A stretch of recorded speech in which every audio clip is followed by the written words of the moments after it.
guys, so today I am doing something different on my channel. I am going to be doing a purse tutorial, how I do the purses that I sell. So here we go. So the first thing you want to do is go to Cricut Design and then head over to Canvas.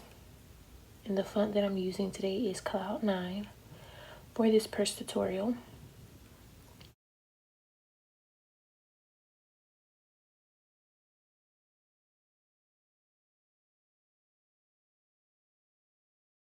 So I measured this at 1 inch tall by 3 inches long. And I'm going to go ahead and place it where I need it to be on my mat. And go ahead and select my machine.